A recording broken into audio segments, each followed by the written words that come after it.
Welcome back, deep divers. We're diving deep today into a topic, well, let's just say it's pretty ancient. Ancient and pretty massive, too. That's right. We're taking a trip back to the early days of animation. Way back. 1914, to be exact. I am Hari. And I'm Kimi. And Kimi, when I think about dinosaurs and early animation, I can't help but think of that old joke. Have you heard the one about the brontosaurus who went to therapy? I don't think so, no. He was having a lot of trouble with long-term relationships. Oh, Hori. Okay, enough with the dino jokes.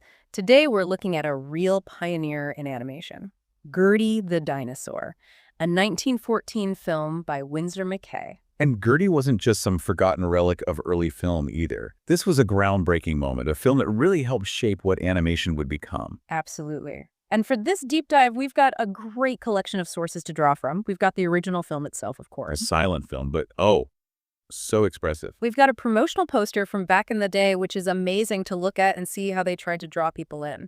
It really captures the wonder and excitement of seeing a moving dinosaur, even if it was just lines on a screen. And we've got some great background info on Winsor McCay himself, which helps us understand the mind behind this masterpiece. The man was a visionary, there's no doubt about it. So, Kimi, where do we even begin with a film as influential as Gertie? What are we hoping to uncover in this deep dive? Well, Hari, I think our mission is to truly understand what made Gertie the Dinosaur so revolutionary. Revolutionary for its time and for the future of animation. Exactly. And why, even after all these years, it still holds such a special place in animation history and in the hearts of so many. So to understand Gertie, we need to understand the man who created her, Winsor McCay. Right, and McCay wasn't just some guy who dabbled in animation. He was already a huge name in the art world before he even touched a film camera. Yeah, he was a well-established and incredibly talented commercial artist. But more than that, he was a cartoonist. A true master of the art form. His comic strips were incredibly popular, syndicated in newspapers all across the country. He had this knack for creating these fantastical, surreal worlds in his comics. I mean, have you ever seen his strip Dream of the Rarebit Fiend? The stuff he came up with was wild, filled with these bizarre dreamlike sequences. Oh, absolutely. And then there's Little Nemo in Slumberland. A true classic. I mean, these strips weren't just funny, they were visually stunning. He pushed the boundaries of what you could do with a comic strip format. But even before the comics, he was already entertaining audiences live and in person. That's right, on the vaudeville stage, his chalk talks were legendary. He would literally draw these elaborate scenes right there on stage in front of the audience. And he wasn't just doodling. These were complex illustrations full of characters and action, all coming to life right before their eyes. Imagine seeing that back then. It must have been magical. Oh, I bet. And looking back, it's fascinating to see how those chalk talks, his early work with comics, his understanding of visual storytelling, all of that laid the groundwork for his leap into animation. Absolutely. It's like all these different threads of his artistic life came together in Gertie. But speaking of animation, Kimi, wasn't there a bit of a myth about Gertie being the very first animated film ever made? Right, that's a common misconception. Now, don't get me wrong, Gertie was revolutionary. It pushed the art of animation forward in so many ways. But it wasn't technically the first animated film. So who are some of the other folks experimenting with animation back then? Well, there was J. Stewart Blackton, an American filmmaker. He was creating short animated films, sometimes called trick films, in the late 1890s and early 1900s. Trick films. I like that. And then you had Émile Cohl, a French artist and filmmaker. He was also doing some really innovative work with animation in those early years. So if Gertie wasn't the first, what made it so special? Why is it considered such a landmark achievement? Well, I think a lot of it comes down to Gertie herself. She wasn't just a bunch of moving lines on a screen. She was a character, a real personality. Right. She had this sense of charm and playfulness. She felt alive in a way that no other animated character had before. Exactly. And the way McCay brought her to life was masterful. He gave her this mischievous, almost childlike personality. Think of her as, like, a playful, oversized puppy. A puppy that can eat trees. Well, yeah, that too. I mean, some of her actions in the film are hilarious. Like, she just casually gobbles up a giant boulder, no big deal. And then she goes on to eat an entire tree. Talk about an appetite. Oh, and it's not just eating. She interacts with her master, McCay himself, who appears in the film. Right. He's like her ringmaster almost. She bows to him. She does tricks. There's this one scene where a sea serpent swims by, and she gets distracted and takes a little nip at McCay. She's a real handful, this Gertie. She is. But then there's this moment where McCay scolds her, and she actually cries. You can see the tears welling up in her eyes. It's heartbreaking. Oh, I remember that scene. But then he gives her a pumpkin and she's all happy again. Originally in his vaudeville act, it was an apple. But for the film, he changed it to a pumpkin. A nice little detail. And the pumpkin, or apple, isn't the only thing she eats. She gobbles down a leftover tree trunk later in the film. She really does have a bottomless stomach. And she's surprisingly strong, too. Remember that scene where she tosses that mammoth, Jumbo, into the lake? Oh, yeah. But Jumbo gets his revenge, spraying her with water. So Gertie retaliates by chucking a boulder at him. It's this playful back and forth between them that really gives them both these distinct personalities, and it's all brought to life through McCay's incredibly detailed and expressive animation. Right, that's what really sets Gertie apart. McCay's animation was revolutionary for its time. He captured the nuances of movement in a way that no one had done before. He even animated Gertie's breathing. You can see her chest rise and fall with each breath. And the way she shifts her weight as she moves, the subtle movements of her muscles, it's incredible. I mean, there's a scene where she drinks an entire lake, and you can even see her belly undulating as she gulps down the water. It's both impressive and hilarious. It's easy to forget, watching this film over 100 years later, just how groundbreaking this level of detail and naturalism was. And it wasn't easy to achieve. Oh, no, not at all. McCay's process was painstakingly meticulous. He put so much thought and effort into every single frame. He even consulted with the American Historical Society for accuracy. Really? What did the historians have to say about a giant animated dinosaur? Well, amusingly, it seems they couldn't quite agree on how a dinosaur would get up from a lying down position. Ah, the mysteries of paleontology. So McCay had to improvise. He created a bit of a visual distraction with a flying lizard, allowing Gertie to gracefully rise to her feet without breaking any scientific laws. Clever. And the timing of the animation, the way everything flows so smoothly, it's all carefully considered. Did you know that McCay supposedly timed Gertie's breathing to his own breaths? Really? Wow, that's dedication. It really shows the level of care and attention he put into every detail. And speaking of details, can you imagine the sheer amount of work that went into creating this film? We're talking thousands and thousands of individual drawings all done by hand. Thousands, yes. And each one drawn meticulously on thin sheets of rice paper. Rice paper? Why rice paper? Well, it has some unique properties that made it ideal for animation. It's non-absorbent, so the ink wouldn't bleed, and it's translucent, which made it easier for McCay's neighbor, John Fitzsimmons, to trace the backgrounds onto each frame. Ah, so they could keep the backgrounds consistent throughout the film. Precisely. It was incredibly tedious work, but crucial for creating that seamless visual experience. And then there were those little registration marks? Oh, yes, those were a game changer. These were small marks that McCay placed in the corners of each drawing. They seem like such a minor detail. But they had a huge impact. These marks helped to align the drawings perfectly when they were photographed, which dramatically reduced that jittery effect that plagued so many early animated films. It's amazing how such a simple innovation can make such a big difference. And it's a testament to McCay's ingenuity. Absolutely. But here's where the story takes a bit of a turn. McCay was known for being very open about his techniques. He was incredibly generous, sharing his knowledge and innovations with anyone who was interested. It seems a little counterintuitive, wouldn't you say, sharing your secrets with potential rivals? Well, I think it speaks to McCay's character. He was passionate about animation, and he wanted to see the art form grow and evolve. He even developed this system called the McCay split system. Right, where he would draw the key poses of a movement and then have assistants fill in the in-between frames. A true pioneer of collaborative animation. He even said that anyone who was willing to put in the painstaking effort of creating thousands of drawings was welcome to join him in making these films. That's incredibly generous, but unfortunately, not everyone shared his spirit of openness. That's right.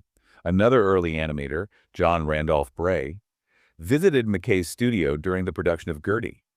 Supposedly, he was there to research an article. Research, huh? Well, it turned out that Bray had ulterior motives. He later attempted to patent many of McCay's key innovations. No way. Which innovations? Oh, the big ones.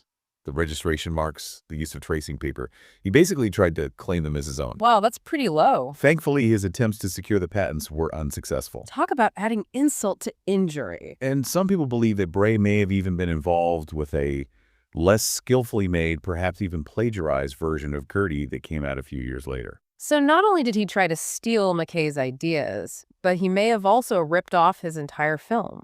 It's a bit of a messy situation, but I think it just underscores how influential and sought after McCay's work was at the time. For sure. Now, we've been talking about Gertie as a film, but it wasn't originally conceived that way, was it? No, it wasn't. It actually started out as part of McCay's vaudeville act. Oh, right, the Chalk Talk. So he incorporated Gertie into his live performances. He did.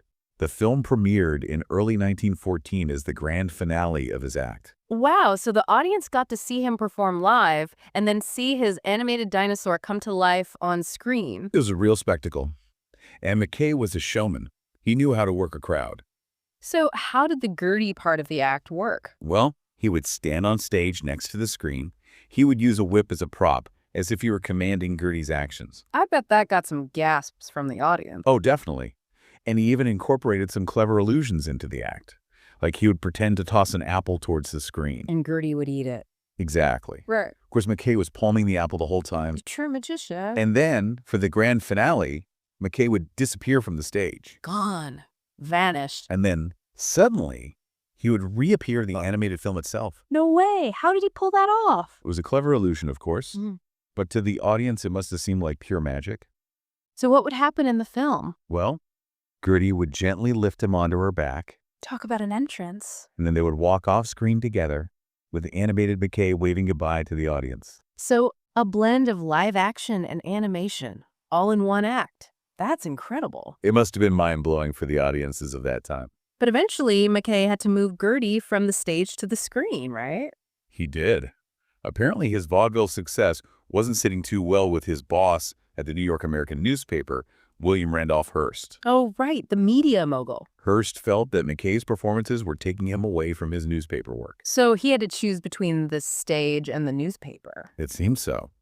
And Hearst's disapproval even went beyond just words. Reviews of McCay's shows mysteriously vanished from Hearst's papers. Talk about pressure from the top. So McCay made the decision to transition Gertie into a standalone film for theatrical release. And that's when the live-action prologue was added. Exactly. It features McCay and some of his pals, including fellow cartoonists, hanging out at the American Museum of Natural History. An appropriate setting, given the subject matter. And in the prologue, McCay makes this playful bet that he can bring a dinosaur to life through animation. And then the film rolls? Right. And because this was now a silent film for theaters, intertitles were added to replace McCay's live narration from the vaudeville act. So the audience could still follow the story. Now, Kimi, we've been talking a lot about Gertie and the animation, but we should probably take a step back and talk about dinosaurs themselves. Right. I mean, Yeah. This is 1914 we're talking about. Dinosaurs weren't exactly a household name back then. Yeah, there was still this relatively new and mysterious concept to most people. The first complete brontosaurus skeleton had only been mounted and put on display in 1905. That's less than 10 years before Gertie came out. And it's interesting to look at some of the advertisements for the film. They actually spent a lot of time educating audiences about dinosaurs. Really? They would often emphasize the sheer size of these creatures, like comparing them to elephants and giraffes to give people a sense of scale. So they were using Gertie not only to entertain, but to educate as well. Absolutely. They were tapping into this public fascination with these newly discovered prehistoric giants. And speaking of the public, how did they respond to Gertie? They loved it. It was a huge hit. Audiences were captivated by Gertie's charm and McCay's groundbreaking animation. It wasn't just a novelty, it was a genuine phenomenon. Critics praised it too. They recognized it as something truly special, a giant leap forward for the art of animation. And it wasn't just a fleeting moment of success. Gertie had a lasting impact on animation. Oh, absolutely. It inspired generations of animators who came after McCay. Yeah, we're talking some of the biggest names in animation history. The Fleischer brothers, the creators of Betty Boop and Popeye. Otto Messmer, the genius behind Felix the Cat. Paul Terry. Walter Lantz, the man who gave us Woody Woodpecker. And of course, Walt Disney himself. It's incredible to think that Gertie, this little animated dinosaur, had such a profound influence on the people who would go on to shape the world of animation. It's a true testament to its enduring power and significance. And that significance has been officially recognized. Gertie the Dinosaur was selected for preservation in the U.S. Library of Congress's National Film Registry. Right, where it's recognized for its cultural, historical, and aesthetic importance. It even inspired a graphic novel called The Boulevard of Broken Dreams. It's a really interesting story that explores the themes of disillusionment and the struggles of an aging cartoonist. There are definitely some parallels to McCay's own life there. And let's not forget about that less skillfully made version of Gertie that came out later, possibly involving John Randolph Bray. It's a bit of a shadow hanging over Gertie's legacy, but it also shows just how impactful and desirable McCay's creation was. People wanted to imitate it, to capitalize on its success. Now, Kimi, shifting gears a bit, let's talk about preservation. I mean, we're dealing with a film that's over 100 years old. These early films were incredibly fragile. Oh, absolutely. They were often printed on nitrate film stock, which was highly flammable. A real fire hazard. Thankfully, Gertie is considered the best preserved of all of McCay's animated works. That's good to hear. And some of the original drawings have even been rediscovered. That's amazing. I mean, to have those original pieces of art survive all these years. It's remarkable. And those rediscovered drawings have actually allowed us to reconstruct a lost encore sequence from McCay's original vaudeville act. So we're getting a glimpse into a part of the performance that was thought to be lost forever. Exactly. It's a fascinating piece of animation history. And, speaking of history, there's even a modern-day homage to Gertie. Have you ever been to Disney's Hollywood Studios? Oh, yeah, I love that park. Well, they have this whimsical little ice cream shop there shaped like Gertie. I know exactly what you're talking about. It's so cute. It's a fun little reminder of her enduring legacy. It is. And, even paleontologists have gotten in on the act. The first fossil specimen identified as the dinosaur Chingosaurus was nicknamed Gertie. After our animated star? It's a fitting tribute. Although, unlike our cartoon Gertie, the real Chingosaurus was a theropod, not a sauropod. So more of a T-Rex relative than a Brontosaurus? Right. Different branch of the dinosaur family tree. Now, Kimi, before we wrap up, I have to ask. Do we know how Gertie got her name? It's such a unique and memorable name for a dinosaur. Actually, there's a fun little story about that. According to Disney animator Paul Satterfield, McCay once told him how he came up with the name. I'm all ears. Apparently, McCay overheard a conversation between two men. One of them addressed the other as Birdie, in this really gentle, affectionate tone. Birdie. And the sound of it just stuck with him. He liked it, but he wanted the female version, so he simply changed it to Gertie. So it was a spontaneous moment of inspiration? It seems so. A chance encounter that gave birth to one of the most iconic names in animation history. Well, there you have it, folks. The story of Gertie. From a vaudeville stage to the silver screen, from obscurity to animation legend. A true testament to the power of creativity, innovation, and a whole lot of hard work. Gertie the Dinosaur might be a silent film, but her impact on animation speaks volumes. And her story continues to inspire and delight audiences over a century later. So, as we emerge from this deep dive, I have a question for you listening at home. A final thought to ponder. Considering the enduring success of Gertie, what do you think are the essential elements that make an animated character truly resonate with audiences across generations? What gives them that timeless appeal, that ability to capture our hearts and imaginations? Until next time, happy deep diving. Farewell. And goodbye from me. Thanks for joining us on this prehistoric adventure.